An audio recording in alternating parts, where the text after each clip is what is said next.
MDH की हल्दी मिर्ची धनिया करे कमाल। ये रंग दे, ये खुशबू दे, ये तीखा, ये कम पड़े। अच्छा। क्या निराला MDH मसाला।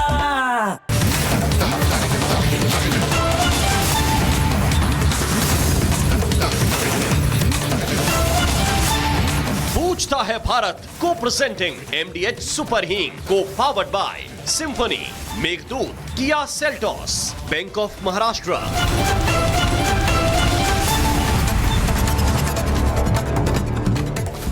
पूछता है भारत।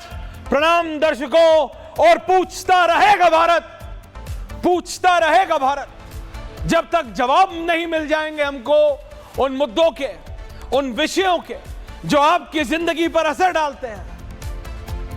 दर्शकों, पूरा पिछला साल, पूरा 2025 समूचे विपक्ष ने, the complete opposition of this country viewers, उन्होंने एक मुद्दा बनाया और वो है कि इस देश की, हमारे भारत की, हमारे हिंदुस्तान की कोई एक संस्था भी, कोई एक संस्था ऐसी नहीं है जो अपने आप पे काम करती हो, जो अपने आप काम करती हो, सब सरकारों के लिए काम करती हैं। ये जो दो तस्वीरें अभी शर्मा जी चला रहे हैं, अखिलेश यादव और बाबा की, ये बात में आऊंगा। कंप्लीट ऑपोजिशन, राहुल गांधी, ममता बनर्जी, अखिलेश यादव, ये सारे लोग, उद्धव ठाकरे, जिनकी खुद की पार्टी खत्म हो गई, लेकिन इस पूरे विपक्ष ने और इसकी जो, और ये जो गोलबंद हुआ विपक्ष एक साथ आया, वही गड़बड़ कर दी। उसका सेंट्रीफ्यूगल पॉइंट, उसका सेंटर बनाया राहुल गांधी को। ये राहुल फुल फ्रेम, आप गलत चला रहे हैं ग्राफिक शर्मा, कहना भी फुल फ्रेम। ये सेंटर जब तक विपक्ष राहुल गांधी को बनाता रहेगा, and you mark my words when I से इट, हर विषय पे फेल होगा। क्योंकि जब नेता गलत होता है, उसका नेतृत्व गलत होता है, और जब नेतृत्व गलत होता है तो मुद्दा हमेशा गलत ही होता है। इस देश में किसी भी संस्था को इस तरह से दरकिनार आज तक नहीं किया गया था। लेकिन ये जो अल्ट्रा लेफ्ट है, ये जो अल्ट्रा वामपंथी सोच वाले लोग, जिन्होंने कांग्रेस को या नहीं, राहुल गांधी को, और कांग्रेस ने राहुल गांधी यानी कांग्रेस मान लिया है, तो राहुल गांधी को जिस तरह से इन अल्ट्रा लेफ्ट नेताओं ने, जो कि उग्र है by the way in their thought process, घेर लिया है। हर मुद्दा जब राहुल गांधी उठाते हैं वो देश के खिलाफ होता है। हर मुद्दा आप देखिएगा, गौर डालिए, गौर डालिए। राहुल गांधी बेवकूफी से भरे हुए टिप्पणी कई बार दे देते थे, गलत टिप्पणी कई बार दे देते थे। यह नहीं कि वो ठीक था। कांग्रेस का हाल बद से बदतर इन्हीं महान नेता के नेतृत्व में हुआ है। लेकिन जब तक दिग्विजय सिंह, स्वर्गीय अहमद पटेल या कमलनाथ जैसे कांग्रेसी लोग राहुल गांधी को समझा रहे थे या राहुल गांधी को दिशा दिखा रहे थे, कम से कम वो देश के खिलाफ नहीं जाते थे, संविधान के खिलाफ नहीं जाते थे, वो इन जो बेसिक संविधान है हमारा, हमारे देश का संविधान, उसके पिलर्स, उनके विरुद्ध नहीं जाते थे। लेकिन जब से, और ये मैं इसलिए कह रहा हूं कि जब से इन अल्ट्रा लेफ्टिस्ट लोगों ने, इन अल्ट्रा वामपंथी लोगों ने, इन अल्ट्रा उग्र वामपंथी लोगों ने राहुल गांधी और प्रियंका वाड्रा को घेरा, तब से ये हर एक इंस्टीट्यूशन पे वार करने लगे। ऐसा नहीं कि he cares, he gives two hoots. Rahul Gandhi doesn't care. वो अपना एक इलेक्शन हारते हैं, कोलंबिया कॉफी पीने जाते हैं, BMW की 40 लाख की मोटरसाइकिल चलाने जर्मनी जाते हैं, वो सब अलग है। लेकिन SIR, जी हां SIR, सर लिखूं अगर अंग्रेजी में हो, that's a different issue. Rahul Gandhi wants to be called a sir by everyone. लेकिन ये क्या है कि इलेक्शन कमीशन, वो संस्था जो इस देश के 140 करोड़ देशवासियों को ये ताकत देती है, ये ताकत, now on graphic Sharma, Sharma now on graphics, वो जो ये क्षमता देती है कि आप और मैं इस देश के नागरिक होने की अपनी असली शक्ति का प्रदर्शन कर सके, वो है वोट डाल के, जो हम इस उंगली पे स्याही लगा के करते हैं। उस समय यह फर्क नहीं पड़ता कि मैं प्रियंका जी से कितना मतभेद है, मेरा वैचारिक मतभेद, या अनुराग भदौरिया से मेरा कितना वैचारिक मतभेद है। यह फर्क नहीं पड़ता कि मैं कपूर हूं या खान अंसार रजा जी। यह फर्क नहीं पड़ता वो सुधांशु त्रिवेदी हैं या गुलाम सरवर। हम सब अपने मन मुताबिक अपना वोट डालते हैं। उस संस्था पे वार किया, उस संस्था पे वार करना यानी पूरे सिस्टम को कटघरे में खड़े करने के बराबर है। और वो समूचे विपक्ष ने, पूरे ऑपोजिशन ने इस तरीके से किया कि एक मिनट के लिए हर व्यक्ति ने सोचा मुड़ के कि यार इज इट ट्रू, क्या मेरा वोट काटा जा रहा है। यह धारणा बनाई गई पहले कि अगर तुम खान हो, यानी अगर तुम मुसलमान हो, तो तुम्हारा वोट बीजेपी काट रही है, क्योंकि बीजेपी को एंटी मुस्लिम तो कांग्रेस पार्टी, समाजवादी पार्टी, आम आदमी पार्टी घोषित कर ही चुकी है। आम आदमी पार्टी, क्योंकि अरविंद केजरीवाल समझदार है थोड़े ज्यादा इन लोगों से, वो अपने आप को कांग्रेस से अलग कर चुके हैं, उन्हें समझ आ चुका है, वो अपने हाथ जला चुके हैं। दिल्ली जहां से वो पार्टी खड़ी हुई वहीं निस्तो नाबूद हो गई, उनको समझ आ गया भाई अगला पनौती है, इसके साथ जो जाएगा बर्बाद हो जाएगा। Arvind Kejriwal is meant this way. Tejashwi Yadav से आज अगर कोई बंद कमरे में पूछे बिना कैमरे के, तो उनका भी आंसर शब्दशः सेम होता है कि भैया तौबा करा लो, राहुल गांधी से बचा लो, लेकिन ऑन कैमरा नहीं बोलते। समाजवादी पार्टी उत्तर प्रदेश में क्या कर रही है वो ही जानती है, क्योंकि आपको पता है उत्तर प्रदेश में दर्शकों अब तक कितने, एंड आई एम रिपीटिंग, ये 2.89 करोड़ वोटर, 3 करोड़ वोटर कम हुए हैं। लेकिन सबसे पेचीदा उत्तर प्रदेश क्यों है प्रियंका कक्कड़ जी, सुधांशु त्रिवेदी जी, अनुराग भदौरिया? क्योंकि यहां अखिलेश यादव भी जनता के सामने आके बोलते हैं कि भैया देखो 3 करोड़ वोट कट गए, और मुख्यमंत्री भी आके बोलते हैं देखो 3 करोड़ वोट कट गए। जब बाबा ने आके उस दिन कैमरा पे बोला तो 1 मिनट तो सबने सर खुजाया कि हो क्या रहा है। फिर एक नया एंगल आया था, मैं भूल रहा हूं किसने दिया था वो एंगल, कि बीजेपी बाबा के वोट काट रही है। तो मैंने कहा पहले ये तो समझाओ मुझे कि बाबा का वोट अलग कौन सा वोट है, बाबा का तो बीजेपी का वोट है, बाबा के पास कौन सा अलग वोट है। तो ऑपोजिशन उत्तर प्रदेश, क्योंकि देश का सबसे बड़ा प्रदेश है पॉलिटिकली स्पीकिंग, राजनीतिक तौर पे, और सबसे महत्वपूर्ण प्रदेश है, और दिल्ली का रास्ता लखनऊ से होते हुए आता है politically speaking. Again Uttar Pradesh में अगर नेता विपक्ष यानी अखिलेश यादव, विधानसभा में वो किसको भी बना दें उससे फर्क नहीं पड़ता, है तो अखिलेश यादव ही। अखिलेश यादव भी ये बोल रहे हैं 3 करोड़ वोट कट गया, और बाबा भी कह रहे हैं 3 करोड़ वोट कट गया, तो वोट कटा किसका? इससे एक बात ये निकल के आती है कि वोट ना खान का कटा है, ना कुमार का कटा है, ना त्रिवेदी का कटा है, ना रजा का कटा है। वोट सिर्फ उसका कटा है जो भगौड़ा है। वोट सिर्फ उसका कटा है अनुराग भदौरिया जो उत्तर प्रदेश का निवासी नहीं है।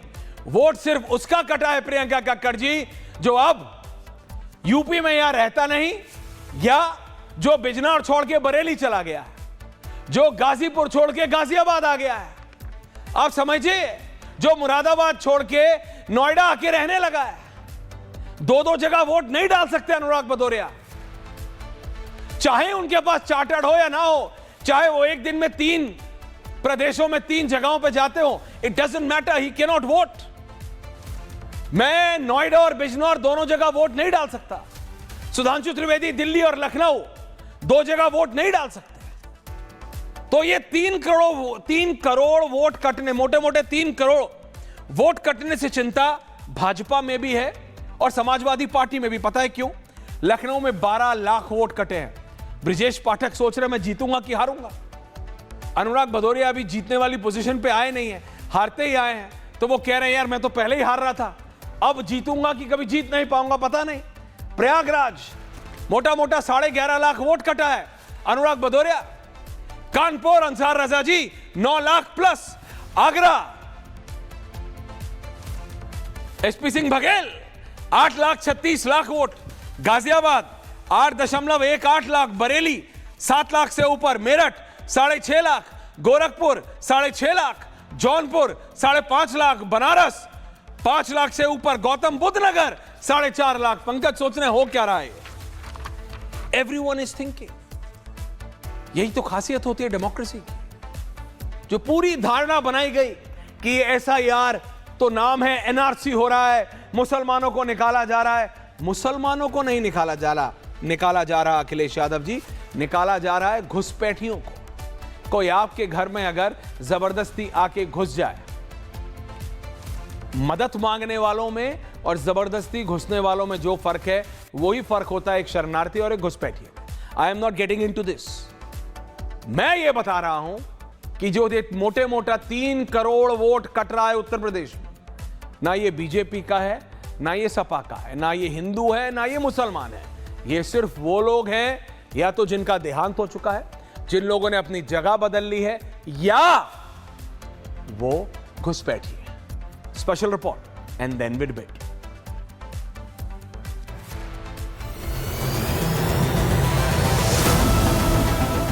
हमारे 12 करोड़ 55 लाख 56 हजार इस समय वोटर वो ड्राफ्ट इलेक्टोरल रोल। दुनिया के बहुत से देशों की आबादी नहीं, 40-50 देशों की आबादी नहीं 3 करोड़, उतना अपने उत्तर प्रदेश से मतदाता डिलीट कर दिए। मुख्यमंत्री जी को अपने इस बयान पर खेद व्यक्त करना चाहिए कि उन्होंने जनता के समक्ष असत्य आंकड़ा प्रस्तुत किया था। इस बार यूपी का चुनाव केवल मुद्दों पर नहीं होगा। मंदिर, मस्जिद, जात पात, राशन, राहत का शोर तो गूंजेगा ही, लेकिन उत्तर प्रदेश के चुनावी ब्लॉकबस्टर का सबसे बड़ा टीजर रिलीज हो चुका है। 2 करोड़ 89 लाख नामों पर कैंची चलाने के बाद यूपी का ड्राफ्ट वोटर लिस्ट जारी हो चुका है। वोटर लिस्ट भले ही छोटा हो गया, लेकिन इस घटे हुए नामों ने सियासी दलों की टेंशन बढ़ा दी। हमारे 12 करोड़ 55 लाख 56 हजार इस समय वोटर वो ड्राफ्ट इलेक्टोरल रोल। उनके संशोधन और नाम हटाने के लिए दावा आपत्ति जो मैं बोल रहा हूँ पीरियड 1 महीने का, उसमें फॉर्म 6 भर के नया नाम आ सकता है, 7 भर के नाम को कटाया जा सकता है, फॉर्म 8 भर के संशोधन हो सकता है। यूपी में सबसे अधिक चौंकाने वाला आंकड़ा उन 18% वोटर्स का है जिन्होंने चुनाव आयोग को अपने फॉर्म वापस नहीं किए। ये वोटर कौन है? पिछले चुनावों में इन्होंने किस पार्टी को वोट किया और अब फॉर्म वापस क्यों नहीं किया? शायद इन सवालों का जवाब 2027 के नतीजे के गर्भ में छिपा है। लेकिन इन आंकड़ों के इतर सियासी वार पलटवार का दौर शुरू हो गया है। 3 करोड़ तो आबादी बहुत से प्रदेशों की नहीं, भारतवर्ष में दुनिया के बहुत से देशों की आबादी नहीं, 40-50 देशों की आबादी नहीं 3 करोड़, उतना अपने उत्तर प्रदेश से मतदाता डिलीट कर दिए। मुख्यमंत्री जी को अपने इस बयान पर खेद व्यक्त करना चाहिए कि उन्होंने जनता के समक्ष असत्य आंकड़ा प्रस्तुत किया था। बड़ी संख्या में दलित, पिछड़े वर्ग और अल्पसंख्यक वर्ग के लोगों के नाम ड्राफ्ट लिस्ट से काटे गए हैं। यूपी में वोटर्स के नाम कटने का प्रतिशत बिहार और बंगाल से कहीं ज्यादा है। सीएम योगी आदित्यनाथ पहले ही अपने कार्यकर्ताओं को कटे हुए नाम जुड़वाने का निर्देश दे चुके हैं। अखिलेश इस प्रक्रिया को पीडीए प्रहरियों की सतर्कता बता रहे हैं। ऐसे में सवाल ये, यूपी में ड्राफ्ट वोटर लिस्ट का आंकड़ा किसे नुकसान का संकेत है? 2027 चुनाव से पहले एसआईआर से किसका सियासी गणित बिगड़ने वाला है? और सबसे बड़ा सवाल ये कि क्या विपक्ष को अब भी चुनाव आयोग की प्रक्रिया और एसआईआर पर भरोसा नहीं है? पूछता है भारत। पूछता है भारत। अनुराग भदौरिया, प्रियंका कक्कड़, रोहित सिंह, अंसार रजा, गुलाम सरवर और सुधांशु त्रिवेदी जी लखनऊ से हैं। अनुराग भदौरिया, प्रियंका जी आ रहा हूं इसके बाद। लखनऊ नाम कटे 12 लाख, 2022 में अंतर था 2.31 लाख। 9 में से 7 सीटें बीजेपी के पास, 2 समाजवादी के पास, और इसमें से 2 सीटें अनुराग भदौरिया।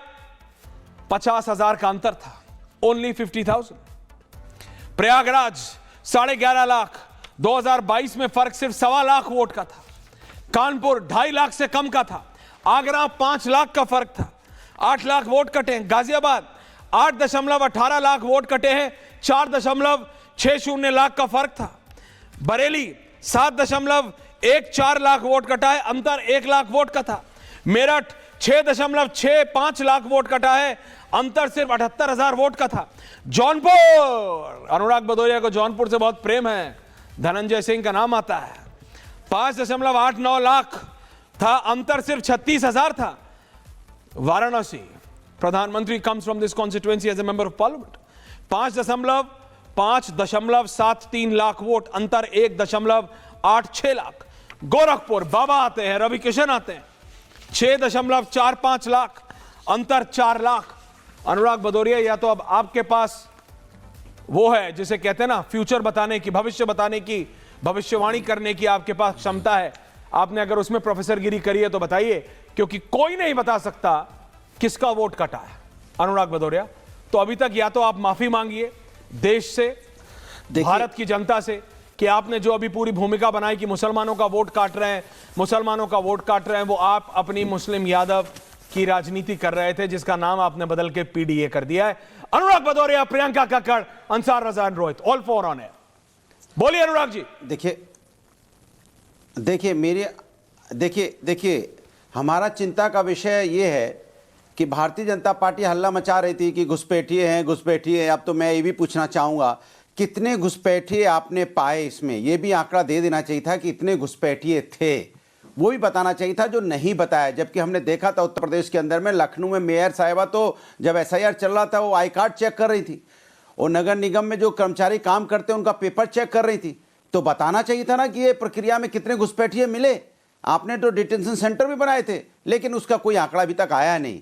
एक आंकड़ा आया है 1 करोड़ 17 लाख जो वे स्थानांतरित हो गए, मतलब वो दूसरे प्रदेशों में चले गए, मतलब रोजगार के लिए चले गए। आप उनको रोजगार नहीं दे पाए, इसलिए आपने अपनी मातृभूमि उनको छोड़नी पड़ी, उनको अपना गांव घर छोड़ना पड़ा, माँ बाप छोड़ने पड़े, और दूसरे राज्यों में जाके वो काम कर रहे हैं। ये चिंता का विषय होना चाहिए उत्तर प्रदेश की सरकार के लिए कि 1 करोड़ से ज्यादा लोग उत्तर प्रदेश से जाके, उनको शायद दूसरे प्रदेश वाले सस्ता लेबर समझ रहे हैं क्या, जो दूसरे प्रदेशों में जाके उनको काम करना पड़ रहा है। अगर हमने रोजगार अपने उत्तर प्रदेश में दे दिया होता तो सम्मानपूर्वक काम अपने गांव, अपने देश, अपने गांव, अपने घर में कर रहे होते, जो वो नहीं कर रहे, उन्हें बाहर जाना पड़ रहा है।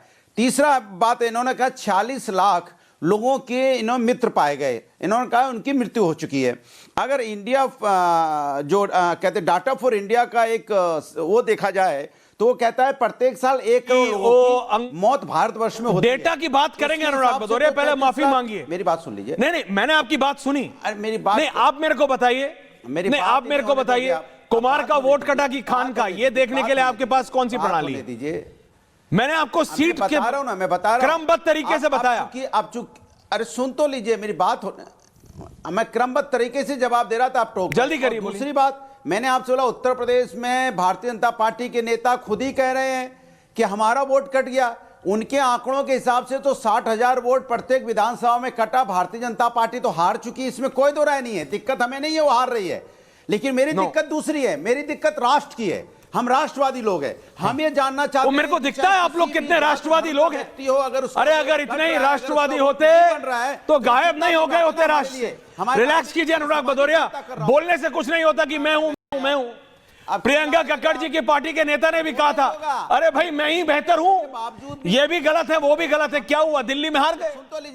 पंजाब में आए दिन मर्डर हो रहा है। प्रियंका जी, आ रहा हूं, I am coming to you. Sudhanshu Trivedi is counter and opening comments and then Priyanka Kakkar. Anurag Bhadauria, calm down please, don't get frustrated. Sudhanshu ji, प्रदेश में, उत्तर प्रदेश में मोटा मोटा 3 करोड़ वोट कटा है। बहुत स्पष्ट सी बात है। ओके, बोलिए। देखिए, एक सामान्य संवैधानिक प्रक्रिया है, क्योंकि ये 20-22 वर्षों के बाद हो रही है।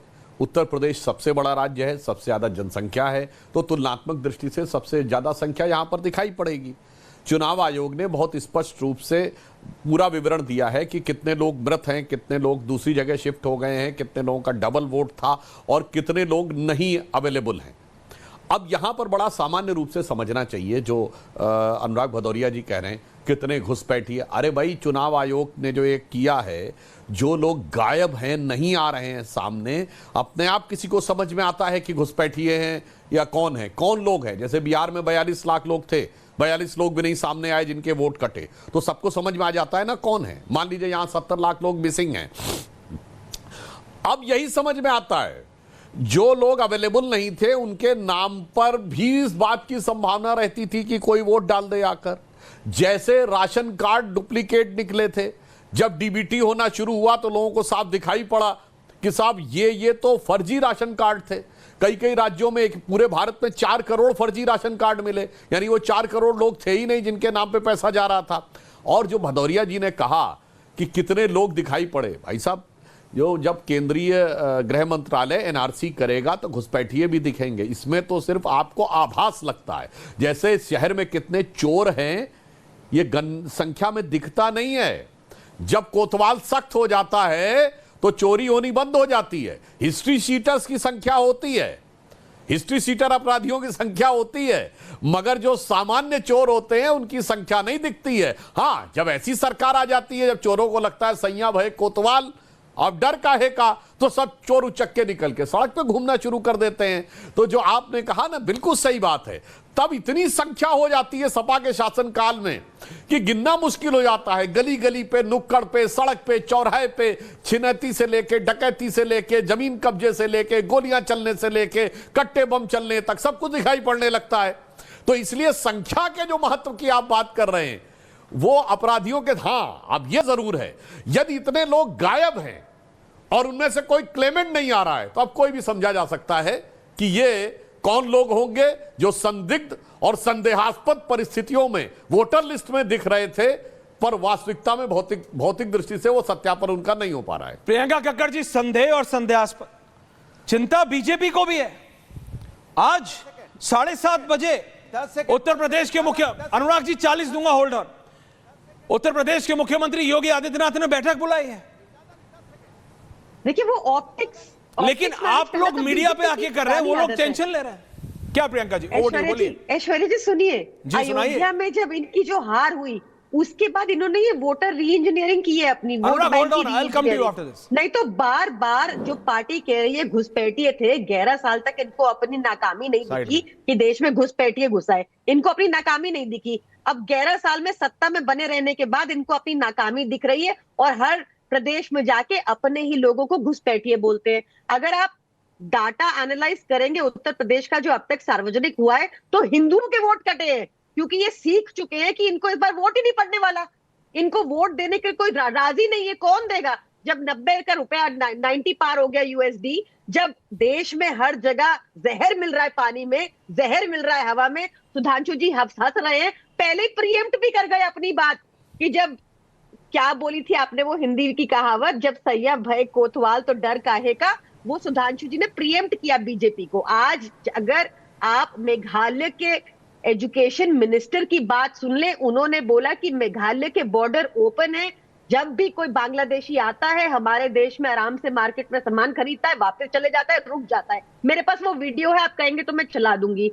कांग्रेस संगमा जो इनके साथ है वो बता रहे हैं कि घुसपैठ की कितनी प्रॉब्लम है, पर इनसे फेंसिंग नहीं कराई जा रही। ये यहाँ पे आके घुसपैठिए आपने नागरिकों को बताते, पर इनसे पूछ लीजिए जो 12 करोड़ नाम काटे हैं, या जो 6 करोड़ की सूची मेरे सामने है जिनके नाम कटे, 6 करोड़ प्लस 6.85 करोड़, उनमें से 12 करोड़ में से आपने 12 लोगों को भी डिपोर्ट किया सर।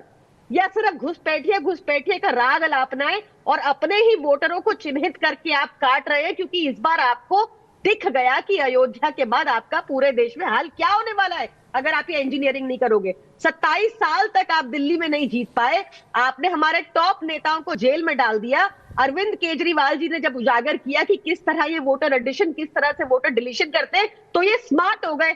इन्होंने एसआईआर एक तरीका निकाल लिया इलेजिटिमेट लेजिटिमाइज करने का, अपनी इलेजिटिमेट हरकत को लेजिटिमाइज करने का, जैसे इलेक्टोरल बॉन्ड था, सेम तरीका ये है। 5-6 साल बाद ये भी पता चल जाएगा अनकॉन्स्टिट्यूशनल है, क्योंकि कोर्ट में समय लगता है। तो तो ये बीजेपी भाप चुकी है कि इनको अब कोई पसंद नहीं करता, ये अपने ही लोगों को चिन्हित करके, जो ऐश्वर्या जी लेट मी अश्योर यू, बड़ा इजी है इनके लिए चिन्हित करना कि कौन सा वोटर इनका है, कैसे बताइए, फिर मैं जवाब पूछूंगा सुधांशु जी से। मैं आपको बताती हूँ, आपको एग्जाम्पल दे देती हूँ, नाम के साथ एग्जाम्पल देती हूँ। दिल्ली में इनके स्टेट, इनके कुछ एक कार्यकर्ता है विशाल भारद्वाज, उनके पास बीजेपी में एक पोस्ट भी है, वो अपने वार्ड में गए, उन्होंने चिन्हित किया बकायदा कि ये आम आदमी पार्टी का वोटर है, अच्छा। इसका नाम कटना चाहिए। उसके बाद उसने 11,018 याचिका डाली नाम काटने की। इलेक्शन कमीशन को ये बात अपलोड करनी चाहिए थी अपनी वेबसाइट पे, पर नहीं की और ये नाम काटने चल पड़ी। तो बीजेपी को पता, हर पार्टी को पता होता है कि उनका वोटर कौन है। सुधांशु जी, आपको कोई वोट ही नहीं करता, आम आदमी पार्टी बोलती है आपको कोई वोट ही नहीं करता, इसीलिए आप SIR, MIR, PIR, LIR, XIR सब आप ला रहे हैं, क्योंकि कोई बीजेपी को वोट नहीं करना चाहता। आम आदमी पार्टी जो अभी दिल्ली का इलेक्शन हारी वो ये कह रही, मेरी बात को ठीक तरीके से रखिए ऐश्वर्या जी। नहीं, आपकी बात सीधी रखी गई है। I am ma'am, I will do what I have to do. आपने जो बोला सुधांशु त्रिवेदी ने शब्दशः सुना, शब्दशः, every word he is heard, now he is responding to it. Sudhanshu Trivedi, 11 साल के बाद इनको इलीगल रोहिंग्या हमारे देश में कहां से दिख रहे हैं? ओके प्रियंका जी, काउंटर ले रहा हूं। सुधांशु जी, देखिए, पहले भदौरिया जी और उसके बाद प्रियंका जी ने, इनकी बातें सुनने के बाद ऐश्वर्या जी, आपके लाखों दर्शक जो टीवी देख रहे होंगे वो समझ में आ रहे होंगे क्या चित्र विचित्र तर्क जो है विपक्ष के द्वारा दिए जा रहे हैं।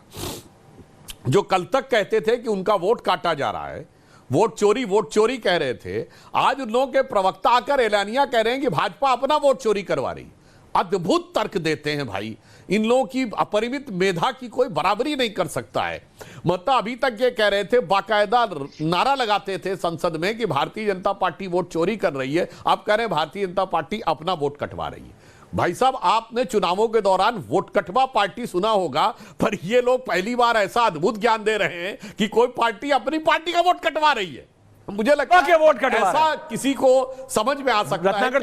एक बात जरूर, एक लाइन में ऐश्वर्या जी आ रहा हूं सुधांशु जी, एक बात मैं और कह दूं, जहां तक प्रियंका जी ने कहा कि ये पहचान लिया जाता, और हमने एक छोटी सी बात सुनी है, लखनऊ में सबसे ज्यादा वोट कटे हैं, उसके बाद गाजियाबाद में कटे हैं। लखनऊ 1989 से लगातार भारतीय जनता पार्टी जीत रही है। 1989 में जनता दल के निर्दलीय उम्मीदवार मानधाता सिंह जीते थे वहां से। 91 से अटल जी, लगातार 35 सालों से जो कॉन्स्टिट्यूएंसी हम जीत रहे हैं, गाजियाबाद एक बार को छोड़कर 35 साल में बीजेपी जीती है, और आप कह रहे हैं उसमें हम अपना वोट कटवा रहे हैं। इससे ज्यादा हास्यास्पद तर्क नहीं हो सकता। हाँ, दूसरी बात, इन्होंने जो एक बात कही, कैसे पहचाना जा सकता कौन किस पार्टी का वोटर है, हाँ, ये बात मैं जरूर कहना चाहूंगा। इंडी गठबंधन का जो कॉमन वोटर है, कोई भी दर्शक समझ सकता है कि बिहार में स्टालिन को बुलाया था, जो तमिलनाडु के मुख्यमंत्री हैं, तो उनके वो जो हिंदी बिल्कुल ही नहीं बोल सकते, बिहार में आकर वो आकर क्या वोट को प्रभावित किए होंगे। एक ही वोट है जो उनके आने से एकजुट हुआ होगा।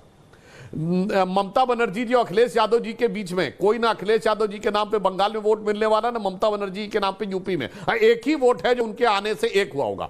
उस वोट की पहचान इंडी गठबंधन को बहुत अच्छे ढंग से क्लियरली बोलिए ना कि आप मुसलमानों की बात कर रहे हैं। हाँ, ये हमारा जी, क्लियरली बोलिए ना कि आप मुसलमान पहचान वाली बात हमारी तरफ नहीं है। 10 सेकंड नहीं, क्या अनुराग भदौरिया, क्या 10 सेकंड में क्या बोलने वाले हैं? जरूरी बोलिए 20 सेकंड में। देखिए मुझे बोलना है, ठीक कह रहे हैं, ठीक, सुधांशु जी ने बिल्कुल ठीक बोला। क्या? राष्ट्रवादी वोट जो है वो इंडिया गठबंधन के साथ है। दूसरा, सुधांशु जी ने यह भी मान लिया कि जो NRC, जो SIR में कह रहे हैं ना, छुपे हुए लोग हैं, मतलब इनका इंटेलिजेंस डिपार्टमेंट फेल हो चुका है। लोग छुपे बिल में घुस गए, मतलब सरकार निकम्मी, मतलब पुलिस सिस्टम फेल हो चुका, इंटेलिजेंस डिपार्टमेंट फेल हो चुका, कोई पता ही नहीं लगा पा रहा है कि कहां पे हैं जो घुसे हुए लोग घुसपैठिए, या जिनको ये पता नहीं क्या बताना चाहते हैं, कौन सी संज्ञा देना चाहते हैं, आप नहीं खोज पा रहे ना। कह रहे वो बिल में घुस गए हैं, मतलब इतनी इंटेलिजेंस डिपार्टमेंट आपका फेलियर है। Okay, now you are repeating yourself. Ratnakar Tripathi. Okay Anurag ji, मैंने आपको मौका दिया। रत्नाकर त्रिपाठी, नहीं, सुधांशु जी आ रहा हूं, रत्नाकर जी के बाद अंसार जी आ रहा हूं, रोहित आ रहा हूं, सरवर जी आ रहा हूं। हाँ, जो मन में आए बोल देना है। बिहार में गए तो एक वर्ग विशेष को, धर्म विशेष को मुसलमान अब नहीं बोलेंगे। बोलिए ना। आपको तो असाउद्दीन ओवैसी हरा दिया रत्नाकर जी। कहां आप बीजेपी छोड़िए, पहले आप असाउद्दीन ओवैसी से लड़िए। ऐश्वर्य जी अब आप बोल लीजिए। मैं तो बोल ही रहा हूं सर, आपको थोड़ा मौका दे दो। आप ही बोलिए। आप बोलिए बोलिए। बिहार को क्या फायदा हुआ? उत्तराखंड की मंत्री रेखा आर्या के पति गोविंदलाल साहू ने कहा कि बिहार में 20,000 में लड़कियां बिकती हैं, यहां के लड़कों की बिहार से लड़कियां खरीद के शादी कर देंगे। यही बिहार को इनसे फायदा हुआ है। रेखा आर्या निकाली गई कि गोविंदलाल साहू के खिलाफ FIR हुआ। जहां तक बात इनके अपने वोट कटने ना कटने की है ना, तो योगी आदित्यनाथ ने कहा कि मेरा वोट काट रहे हैं, थोड़ी कहा बीजेपी का वोट काट रहे हैं। मैं तो शुरू से कहता हूं कि योगी आदित्यनाथ हिंदू युवा वाहिनी के अध्यक्ष हैं, वो उनकी पार्टी है। छोड़ा था ना उन्होंने, भाजपा छोड़ करके उन्होंने चुनाव लड़ा था। भाजपा उनके साथ नहीं खड़ी हुई थी। कृष्णानंद हत्याकांड की बात उन्होंने कहा था। तो इसमें कौन सी बड़ी बात है? और जहां तक सुधांशु जी EVM की नैतिकता और इसकी बात आप करते हैं ना, आपका चंडीगढ़ का मेयोरल इलेक्शन सबने देखा, जिसमें अनिल मसीह किस तरह से आपको जिता रहे थे। बुआना लाखू हरियाणा में सुप्रीम कोर्ट के कहने पे EVM की रिकाउंट हुई, जिसमें जो सरपंच जीता था वो हार गया और जो दूसरा जीता वो हुआ। सर का आपने ऐसा किया कि 36 लोग मर गए जी BLO, और डेट बढ़ी 26 तारीख तक, 4 दिसंबर की। काहे मार दिया भाई आपके लोगों ने? और आप तुरंत आ जाते हैं इलेक्शन कमीशन का बचाव करने। आपने क्यों इलेक्शन कमीशन में ये व्यवस्था बनाई? अपने नए कानून के मुताबिक, पुराना मत उल्लेख कीजिएगा। पीपल्स रिप्रेजेंटेशन नया जो कानून आपने बनाया, उस कानून में आपने ये कहा कि जो चीफ इलेक्शन कमिश्नर है वो किसी हालत में नहीं हटाया जाएगा, पार्लियामेंट से जाएगा, उसके खिलाफ कुछ नहीं हो सकता है। आपने तो यह भी कह दिया कि सरकारी कर्मचारियों के खिलाफ 4 साल बाद तक, 10 साल बाद तक भी नहीं कर सकते। और लेकिन जो बाकी कमिश्नर कहां है? बाकी कमिश्नर्स को अगर लिख के दे देगा चीफ इलेक्शन कमिश्नर कि ये रिलायबल नहीं है, तो बाकी कमिश्नर हटा दिए जाएंगे। तो आपने तो एक ही जब chief election commissioner is first among equals, लेकिन आपने उसको सुरक्षा कवच पहचान दिया, पहना दिया, और बाकी दोनों को जैसे ऐश्वर्या कपूर हम लोग को ट्रीट करते हैं मजदूरों की तरह ना, उस तरह मजदूर बना दिया। तो आप पूरी की पूरी तरह चुनावी सिस्टम को अपने जकड़ में लेके, लोकतंत्र को अपने जकड़ में लेकर के जीतना चाहते हैं। इसमें कौन सी बड़ी बात है भाई? आप बताइए। आप कहते हैं घुसपैठिए। पिछले में भी आपसे बात हुई, आपने कहा 65 लाख वोट कटे, 45 लाख से नीचे से 42,794 वोट। देखिए सुधांशु जी, बंगाल में 58 लाख थे, बिहार में 65 लाख थे, उत्तर प्रदेश में 3 करोड़ है। और ऐसा नहीं है कि बीजेपी परेशान नहीं है, बीजेपी भी परेशान है। बाबा ने अभी 7:30 बजे, अगले 3-4 मिनट के बाद बैठक शुरू है। आपके जो नव निर्वाचित उत्तर प्रदेश के प्रदेश अध्यक्ष हैं, वो संगठन के सारे उप मुख्यमंत्री, सारे नेता, सारे जिला अध्यक्ष सब है उस बैठक में। सुधांशु जी, चिंता तो है बीजेपी में भी। देखिए, जो बात रत्नाकर जी कहने का प्रयास कर रहे हैं, हाँ।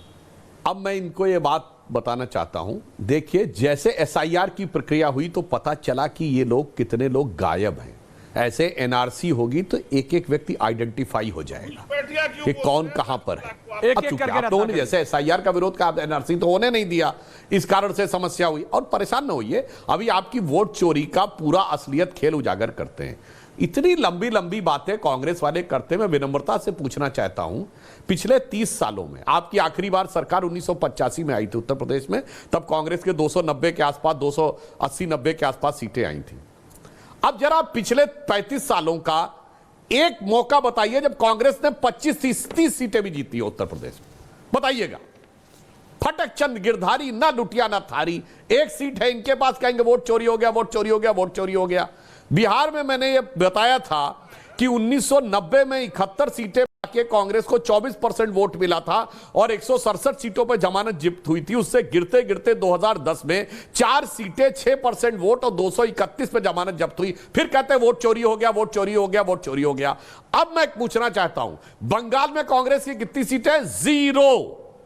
और मैं दर्शकों से कहता हूं, याद करिएगा, 0 की पार्टी वाली सबसे ज्यादा हल्ला मचाएगी बंगाल के चुनाव के बाद, मेरा वोट चोरी हो गया, मेरा वोट चोरी हो गया, मेरा वोट चोरी हो गया। अब आइए तीसरा उदाहरण बताता हूं।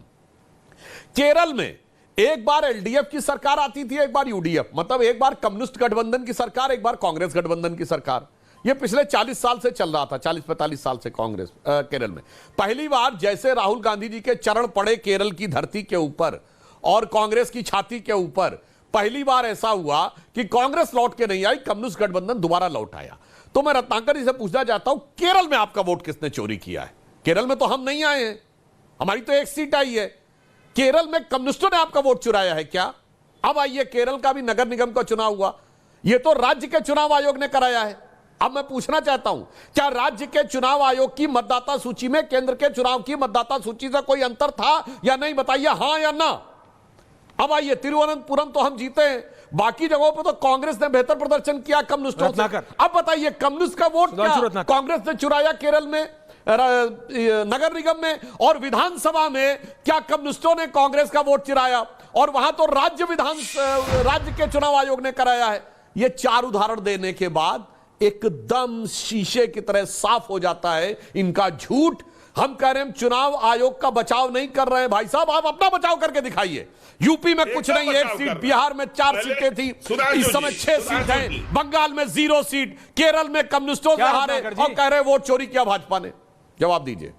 हाँ, तो सुधांशु जी, लटक चंद मोदी जो चले गए नायडू नीतीश की गोदी, और जब हार गए 63 सीट तो लोकतंत्र की जड़ें उन्होंने खो दी। क्या बात आए बाएं साएं बहुत बात है, आए बाएं नहीं कर रहा हूं। 63 सीट मैं नहीं, भाषा बोलिए, मुद्दे पे जवाब दीजिए। और आपने केरल में जिस जगह पे सीट मुद्दे की बात करिए, सारा निकाय आप हार गए। मुद्दा है क्या इनके पास? केरल में आपने सीट जीती है, सारा निकाय आप हार गए हैं। आप हमारे यहाँ के, मैं कह रहा हूं, यहाँ पे हमारे यहाँ जो गद्दारी पे उतारू हैं शशि थरूर, आप उनके एरिया में जीतते हैं। अभी चलिए, मैं अपने ओर से कह रहा हूं, शब्द बोल रहा हूं कि मेरे यहाँ जो शशि थरूर गद्दारी पे उतारू हैं, आप जहां गोपी जी गोपी क्या जीते थे ना, आप सारी सीट निकाय की हार गए, वो क्यों नहीं बताते हैं? आप बड़े तरीके से बता रहे हैं कि हम 1 सीट जीते, 1 सीट जो जीते वहां सारी सीट हारे आप। तो मुझे ये मत समझाइए। हाँ, इन्हीं सब चीजों से सबक लेकर के आपने मैनिपुलेट किया। अगर इलेक्शन कमीशन को इतना जरूरी था सर, तो 2024 इलेक्शन के पहले कराती। एक बात बताइए, जनरल इलेक्शन 14 में तो SIR, आप 14, 19 हर इलेक्शन हारते हो, हर इलेक्शन के बाद बहाना ढूंढते हो। लेकिन अंसार रजा जी, नहीं सुधांशु जी आ रहा, अंसार रजा ji, Sarwar sahab, Rohit, can I have these 3 honour? Ansar sahab, जो ये मुस्लिम किया गया कि SIR सिर्फ अंसार रजा वोट ना डाल पाए इसलिए हो रहा है, SIR सिर्फ सरवर साहब को देश से निकालने के लिए हो रहा है, वो सब धराशायी हो गया। अब वो नहीं मिला तो बीजेपी योगी का वोट काट रही है, बीजेपी बाबा का वोट काट रही है। ये एंगल आ गया। ये एंगल तो 140 करोड़ का देश है, जितने एंगल निकालने उतने निकाल लो। अनुराग भदौरिया जैसे 1 दर्जन प्रोफेसर है हमारे पास, कोई ना कोई एंगल निकाल ही लेंगे अंसार साहब। लेकिन जो मुस्लिम से कनेक्ट किया जा रहा था कि मुसलमानों को हटाने के लिए अंसार रजा के खिलाफ ये SIR आ रहा है, वो धराशायी हो गया। ये तो मानिए कम से कम। विजुअल्स गेट सुधांशु जी ऑल्सो। ऐश्वर्या जी बोलिए अंसार साहब। अभी आपने अपने ओपनिंग मार्ग में कहा कि किसी ने कहा था कि बाबा के वोट कट रहे हैं। ये मैंने कहा था आपके चैनल पे और मैं फिर उस बात को दोहराता हूँ। लेकिन एक बात का आज मुझे बहुत एतराज़ है और वो एतराज़ दर्ज कराना ज़रूरी है कि सुधांशु त्रिवेदी जी ने जिन लोगों ने बीजेपी को वोट नहीं दिया है उन सारे लोगों को चोर और डकैत कहा है। ये चीज़ ठीक नहीं है। सुधांशु त्रिवेदी जी को ये बात नहीं कहनी चाहिए थी। वोट का अधिकार सबको है, सरकारें बनती हैं, हर वोटर चोर नहीं होता है, हर वोटर डकैत नहीं होता है। वो अपना मत का अधिकार बोला भाई, उसका हक कानून ने आप दोहरवा करके देख ली। अभी आप मौलाना साहब कब बोल रहे हैं? देख लीजिए, आपने कहा है कि अरे बोलिए ना, मेरा सेंटेंस बोल दीजिए ना। मैंने कहां बोला है बीजेपी को वोट ना देने वाले चोर हैं? मैंने कहा आपने बाकायदा तौर पे ये कहा कि अगर आपके कान में कहीं और लगा है। नहीं, आपने ये कहा कि जो लोग ये कहते थे, आप लोगों ने आपने ये कहा है कि सैया भय कोतवाल तो डर काहे का, जो लोग सपा को वोट देते थे वो चोर चक्के वोट देते थे। आपने ये बात कही है, डकैत वोट देते थे। ये जुमला आपने कहा है, आप दोहरा के बिल्कुल नहीं बोला। इसका मतलब कि आपने मैंने बिल्कुल नहीं बोला मौलाना साहब। आप कान में तेल डाल के बैठे तो अलग बात है। मैंने कहा सपा के शासन काल में चोर उचक्के गली नुक्कड़ पे अपराध करते थे। और सुनाई नहीं पड़ता तो कुछ और बात है। ये अरे मौलाना साहब, मैं चैलेंज अच्छा, करता हूं, इसका मैंने क्या वोटर मतलब नहीं हुआ कहा। फिर? मैंने मतलब कहा जितने सपा लोग के सपा को शासन वोट काल देते में थे, हर गली जितने नुक्कड़ लोग पे, सपा को हर वोट सड़क देते थे, वो चौराहे चोर पे उचक्के थे। चोर वो चोर उचक्के उचक्के थे। गोली बम मतलब चलाते हुए दिखते थे। सत्ता मौलाना अगर कान आपकी में है, तेल तो डाल जो के मुंह मत में बैठो, आएगा झूठ वो मत बोलते बोलो हैं। मौलाना जो साहब, मुंह में आएगा झूठ मत बोलो। कोई लगाम नहीं आप लोगों की जबान पे, कोई लगाम नहीं आपकी जबान पे। एक आदमी आपका अरे मैं यही तो कह रहा हूं, आज भी कह रहा हूं, सपा के शासन काल में हर गली मोहल्ले पे, बना हुआ बैठा हुआ हर जमीन पे कब्जा, हर चौराहे पे कुछ भी आप अपराध होता था। ये आपने नहीं कहा, चोर उचक्कों को कह रहे हैं, उनको सपा की शय होती थी, वरना मैं माफी मांगूंगा। बिल्कुल, वरना मैं माफी सरासर मांगूंगा। झूठ बोल रहे हैं, वरना मैं माफी मांगूंगा। सरासर झूठ बोल रहे हैं। आप रिपीट करवा करके देख लीजिए, ऐश्वर्या राय से कहिए। झूठ बोल रहे हैं आप। मैंने ये कहा कि कहिए, ऐश्वर्या जी से कहिए, ऐश्वर्या राय से कहिए। आप बोल क्या रहे भाई? अपना संतुलन खो चुके हैं आप। मैं उनकी वीडियो निकाल के आपको भेज दूंगा, आपकी निकाल के उनको भेज दूंगा। Please can we discuss on topic, और उसके बाद जो होगा मैं ऑन एयर प्ले कर दूंगा। This is my promise. अभी आप टॉपिक पे बोलेंगे। Thank you very much. Okay, अब आते हैं। हाँ, अब आइए। अब आप आते हैं टॉपिक पर। हाँ, ये बहुत बड़ा काम है। अब आपने कहा कि 2,89,00,000 वोट, 2,89,00,000 रोहित अंसरवर साहब काट दिए गए हैं। देखिए, आपके चैनल पर मैंने डंके की चोट पे कहा था कि बाबा ने ये कहा है, आप चाहें तो उसका वीडियो प्ले कर दें, कि हमारे वोट काटे जा रहे हैं। और अभी प्रियंका कक्कड़ जी ने एक शब्द का इस्तेमाल किया है कि उत्तर प्रदेश में जो वोट काटे जा रहे हैं वो हिंदुओं के काटे जा रहे हैं। ये प्रियंका कक्कड़ जी ने कहा है। इसका मतलब इशारा वो था कि जो बाबा उस दिन कह रहे थे वो सही कह रहे थे कि हमारे वोट काटे जा रहे हैं। अब इसका फैसला बीजेपी को करना है कि क्या होगा क्या नहीं होगा। दूसरी चीज, अब आप आ जाते हैं मेन मुद्दे पर। इस वक्त हिंदुस्तान की जो सरकार है, मैं एक बात बहुत जिम्मेदारी के साथ ऐश्वर्या जी आपके चैनल पर कहना चाहता हूं, हमारे यहाँ का मुख्यमंत्री, हमारे यहाँ का प्रधानमंत्री कोई घुसपैठिया तय नहीं करेगा, भारतवासी तय करेगा, जिसको हिंदुस्तान के संविधान ने अधिकार दिया है। ये घुसपैठिए जो नाम कटे, ये सरकार का फैसला है। सरकार क्या करेगी क्या नहीं करेगी ये उनका अपना अधिकार में आता है, वो करेंगे। हमको कोई हक नहीं बनता कि हम ये कहें। हाँ, अब मुसलमानों का जहाँ तक सवाल है, जो सुधांशु त्रिवेदी जी ने नाम न लेकर के एक इशारा किया स्टालिन को लेकर के, मैं एक बात कहना चाहता हूँ।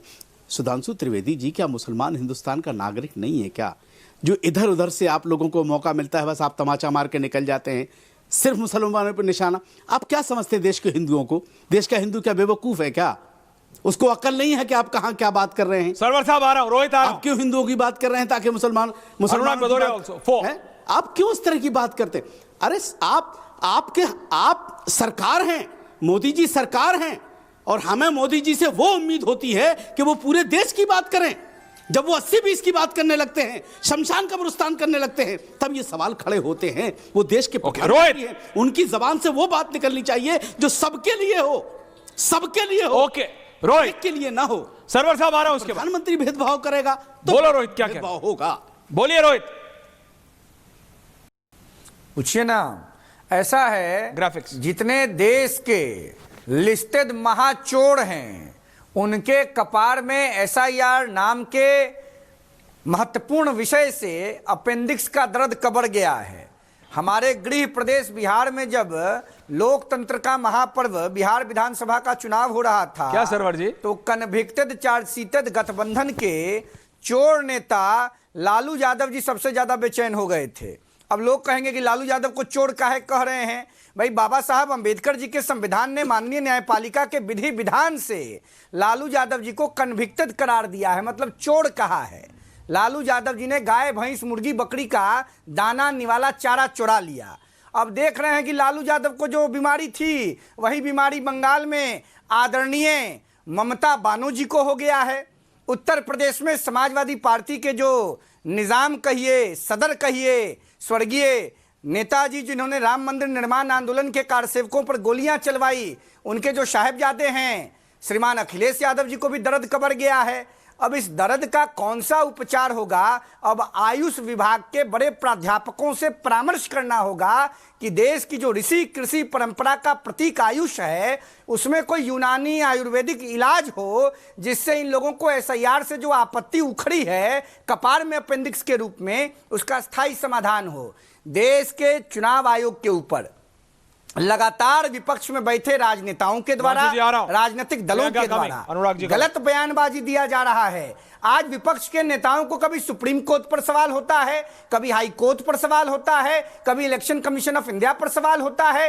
ये सारे लोग सवाल होना गलत नहीं है, बांग्लादेश से गाइडेड हैं। देखिए जेएनयू में क्या तमाशा हो रहा है, डेमोक्रेसी में सही नहीं, गलत हम कहां कह रहे हैं कि सवाल होना गलत? सवाल करना गलत आरोप लगाइएगा, लेकिन उसका एंगल क्या? गलत आरोप लगाइएगा, गलत आरोप नहीं लगाने दिया जाएगा। सरवर साहब, गुलाम सरवर साहब, एंगल जानते हैं क्या है? ये चुनाव हार रहे हैं, यही एंगल है। वो कह रहे हैं बीजेपी हार रही। सरवर साहब, लोगों को कुछ बुझाता है? अरे सरवर साहब, बीजेपी हारेगी? नरेंद्र मोदी जी का बोलिए सरवर साहब, गांव गरीब किसान बोलिए, नौजवान मोदी जी के साथ। ऐश्वर्या जी, सवाल करना स्वास्थ्य लोकतंत्र की पहचान है, इसलिए सवाल पर कोई आपत्ति नहीं है। पर सवाल में अगर कुछ और छुपा हुआ हो और मंशा कुछ और हो तो मंशा पर तो आपत्ति, और फिर मंशा पर भी दोबारा सवाल। सरवर साहब, सवाल घुसपैठियों के पक्ष में कीजिएगा। भारत अब आप रुक जाइए, अब रोकिए, उनका मतदाता बनाना चाहते हैं, थोड़ा सा डाउन कीजिए ना, का संविधान लागू करना चाहते हैं, बांग्लादेश की दुर्गति भारत में कराना चाहते हैं। हेवी साउंड है भाई। क्या है जी? असम में आप क्या चाहते हैं? घुसपैठियों को बुलाना।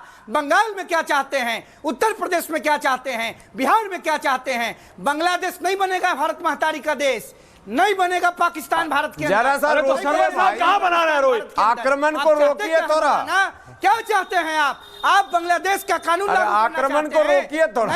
भारत का जनता आक्रमण को रोकिए। रोहित थांबा, नहीं दबा सकते हैं। रोहित थांबा, रोहित थांबा। रोहित सरवर साहब कह रहे हैं आक्रमण को रोकिए। आक्रमण भैया बताओ रोहित। Hold on. आप बोलिए सरवर साहब। सुधांशु जी, अनुराग भदौरिया, प्रियंका जी, रत्नाकर, आप सुधांशु जी को ऐश्वर्या जी, मैं क्या ऐश्वर्या जी, मैं आपके पहले पान खा लेता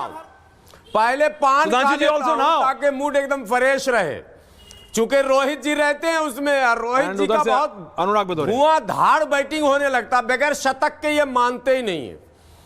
देखिए मुद्दा क्या है? मुद्दा एसआईआर है, और मेरा मानना है, मेरी पार्टी का स्पष्ट मानना है कि एसआईआर एक ऐसी प्रक्रिया जिसका हर 5 साल पे अनिवार्य होना चाहिए। प्रधानमंत्री मोदी जी के साथ खड़ा है, और आप मौलाना बांग्लादेश के साथ खड़े हैं। अरे कहां खड़े हैं बांग्लादेश?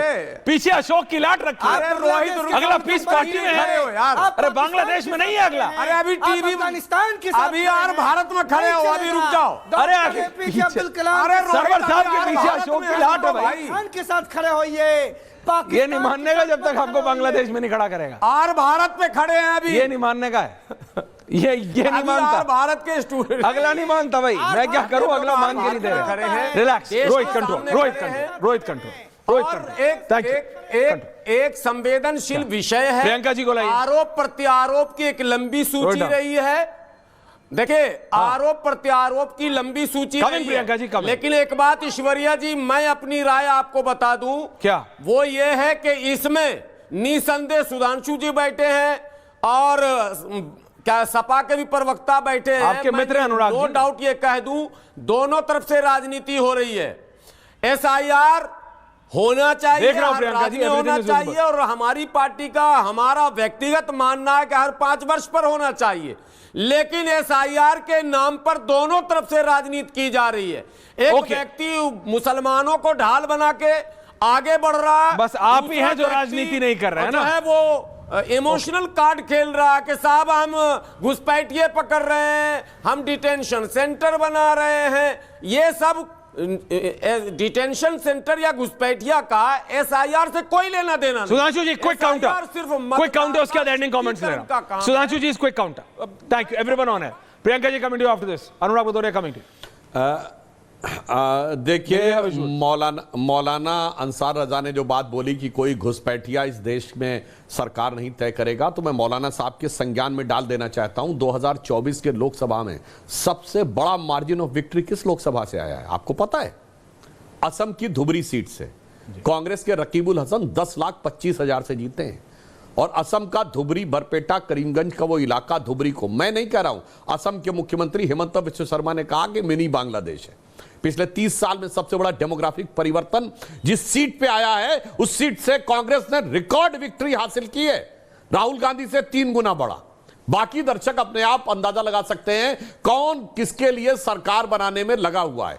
अब मौलाना साहब ने कहा कि मुसलमान तो बहुत डरा हुआ है, उसको तो कोई तमाचा पड़ जाता है। गजब डरा हुआ है मौलाना साहब, क्या तमाचा पड़ता है? जहां तहां पत्थर मारता है, पत्थर तो मारता ही मारता है, और हिंदुओं में सर तन से जुदा भी कर देता है। डरा हुआ है। हमास से हिजबुल्लाह को लेके समर्थन में रैली निकालता है, श्रीनगर से लेके लखनऊ, भोपाल, हैदराबाद तक डरा हुआ है साहब। नहीं सर, डरा हुआ है, डरा हुआ है, डरा हुआ। सुनिए सुनिए, अरे काहे बिलबिला रहे भाई, आपने टर्न पे बोली है, आप तो ढंग से बात करते थे। और सुनिए, आजाद हिंदुस्तान में बाबरी मस्जिद बना रहा है और डरा हुआ है। फिर देखिए चिल्लाने लगे। अंसार साहब रिलैक्स प्लीज। फिर चिल्लाने लगे अंसार साहब अपने और सुनिए एलानिया कह रहा है। अब देखिए फिर Ansar sahab, I will come to you, promise. मौलाना साहब अपने, मैं फिर रिपीट कर रहा हूं, मुसलमान बहुत डरा हुआ है, जहां तहां पत्थरबाजी कर रहा है, छतों पे पत्थर रखे हुए हैं, डरा हुआ है, सरतन से जुदा कर रहा है, डरा हुआ है, हमास के समर्थन में नारे लगा रहा है, डरा हुआ है, और हिजबुल्लाह के समर्थन में रैलियां निकाल रहा है, डरा हुआ है, आजाद हिंदुस्तान में बाबरी मस्जिद बना रहा है, और एलानिया कह रहा है कि मुर्शिदाबाद में मुस्लिम मेजॉरिटी में इसलिए बना रहे हैं, अयोध्या में संख्या कम है इसलिए हम नहीं बना रहे हैं, इसलिए डरा हुआ है। तो अब सारे दर्शक समझ सकते हैं, जब मोदी जी की सरकार सेंटर में और योगी जी की सरकार प्रदेश में है, तब तो इतना डरा हुआ है, जिस दिन ये सरकार नहीं होगी उस दिन कितना डरा हुआ होगा, यह मैं आपके लाखों दर्शकों से के विवेक के ऊपर छोड़ता हूं कि उस दिन के दौर की कल्पना कर लें। तब जो मौलाना साहब लोग यहां बैठे हुए हैं, उनके तेवर क्या होंगे और वो कितने डरे हुए लग रहे होंगे, यह समझा जा सकता है। ओके, प्रियंका काकड़, कोई काउंटर? प्रियंका जी। मेरा सुधांशु जी से इतना ही सवाल है कि आपने वेस्ट बंगाल आजकल आप जा रहे हैं, वहां पे आप सब नागरिकों को बांग्लादेशी रोहिंग्या बुला रहे हैं, आपने वहां 58 लाख नाम काट दिए, उनमें से 5 तो डिपोर्ट कीजिए जो आप घुसपैठिए बताते हैं। बिहार चुनाव तो ओवर हो गया, वहां पे आपने 80 लाख लोगों के नाम काट दिए, 8 लोग तो बताइए जो आपने डिपोर्ट किए हो। तमिलनाडु में आपने 97 लाख लोगों के नाम काट दिए, 9 लोग तो बताइए जो आपने डिपोर्ट कर दिए हो। आप बार बार अपने ही देश के नागरिकों में अपने ही देश के नागरिकों को नाम बुलाते हैं, जिस वजह से हेट क्राइम बढ़ता है। डिपोर्ट आप एक भी नहीं कर पाते सर, ये बिल्कुल भी मुस्कुराने का मुद्दा नहीं है सर। आप खुद एक एमपी हैं, एक संवेदनशील आप इंसान है खुद, आपको पता है कि किस तरह की नफरत की राजनीति ने आज हमारे देश को हावी कर लिया है, जिसका भुगतान अभी एंजल चकमा जैसे इंसान को भुगतना पड़ा। आप बताइए आपने किसको डिपोर्ट किया? नहीं तो आप बार बार जो ये नफरत भरी राजनीति करते हैं, आपसी में नागरिकों को भड़काते हैं, उसका नुकसान हमारे युवा भुगत रहे हैं sir. Okay, Sudhanshu Trivedi, ending comments. देखिए प्रियंका जी, आपसे भी मैं समझदारी का अपेक्षा करता हूं। मैंने तो कोट करके बताया, धुबरी में 80% से ऊपर मुसलमान हैं, और मुसलमान की बात नहीं है, उसमें अप्रोक्सीमेशन के अनुसार मोर देन 50% बांग्लादेशी घुसपैठिए हैं, क्योंकि उसका डेमोग्राफिक चेंज का डाटा अवेलेबल है पिछले 40 साल का। ओके, तो हम नहीं कह रहे। और घुसपैठियों की जहां तक बात है, एक लाइन और कान खोल के सुन लीजिए। इंद्रजीत गुप्ता जो यूनाइटेड फ्रंट सरकार के गृह मंत्री थे, उन्होंने 1996 में कहा 1 से 1.5 करोड़ घुसपैठिए हैं, बांग्लादेशी घुसपैठिए, यूपीए सरकार का समय। और सुनिए, श्री प्रकाश जायसवाल ने 2006 में यूपीए सरकार में कहा 2.5 से 3 करोड़ घुसपैठिए। और जब से अमित शाह जी गृह मंत्री हैं, भारत के इतिहास में पहला मौका है जब पश्चिम बंगाल के बॉर्डर पर बांग्लादेश की तरफ भागते हुए लोगों की तस्वीरें आई हैं, लाइन लगा के जाते हुए, और उनमें लोगों ने यह भी बोला कि मैंने 4 बार वोट डाले हैं। इससे पहले आते हुए की तस्वीरें आती थी। अब सुनिए, आप क्यों बिरयानी खिला रहे शेख हसीना? अरे शेख हसीना के बारे में बीजेपी कांग्रेस दोनों में एक मत है। शेख दोनों ने एक बात बोली है। सुधांशु जी, समय कम है मेरे पास, समझदारी की बात कर। सुधांशु जी, समझदारी की बात यह कर कौन रहा है? कोई तार फांद के नहीं आई है। सबसे बड़ा सवाल है वो 3 करोड़ वोटर गए का। अनुराग भदौरिया, समय कम है। रत्नाकर जी, कहां आप हमेशा उंगली उठाए हुए, भावनाओं को समझिए।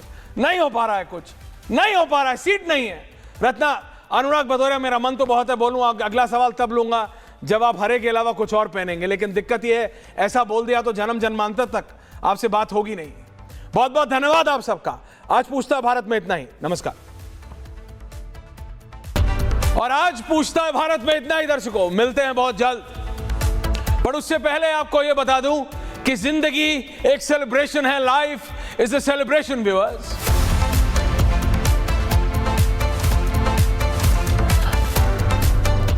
और जब सेलिब्रेशन का परफेक्ट पार्टनर साथ हो, हर मोमेंट बन जाता है special. I am talking about this very very real, the Realme 16 Pro series.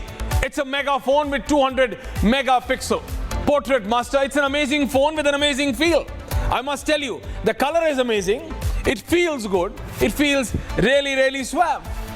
ये फोन मोमेंट्स को उनकी पूरी खूबसूरती के साथ कैप्चर करने के लिए बना है। मैंने ट्राई किया, मैं ऐसे नहीं बोल रहा हूं। And it compares with the best in the market, I can tell you this. इसका 200 मेगापिक्सल पोर्ट्रेट कैमरा डिलीवर करता है क्रिस्टल क्लियर पिक्चर। 1x हो, 3.5x या 10x जूम कर देता है। बिल्कुल, मतलब आजकल टेलीस्कोप की जरूरत नहीं है, ऐसे ऐसे ये फोन निकाल रहा है Realme। शार्प, डिटेल्ड और नेचुरल स्किन टोन्स के साथ पता ही नहीं चलेगा कि नॉर्मल पिक्चर है या एआई। क्लोजअप हो या लॉन्ग शॉट, क्लैरिटी हमेशा बरकरार रहती है। मैं तो गरिमा को कहता हूं यही यूज कर लो। शो करने के लिए पूछता है भारत, हर एंगल, हर जूम पर Realme 16 Pro series capture every celebration perfectly, viewers. Perfect at every zoom, every point.